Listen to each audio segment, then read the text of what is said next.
رسول اللہ صلی اللہ علیہ وآلہ وسلم نے ارشاد فرمایا،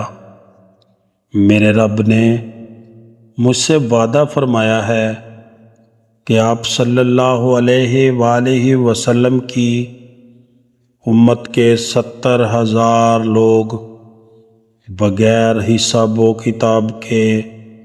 جنت میں داخل ہوں گے اور ان پر کوئی عذاب نہ ہوگا، اور 1,000 کے ساتھ مزید 70,000 ہوں گے جو میرے رب کے 3 لپ بھر کر جنت میں داخل ہوں گے۔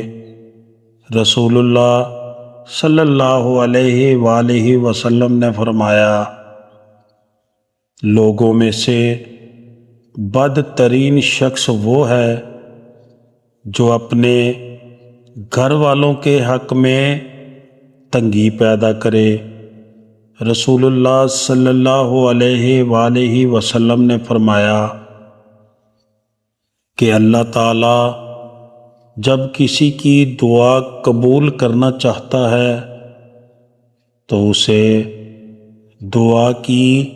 توفیق دیتا ہے۔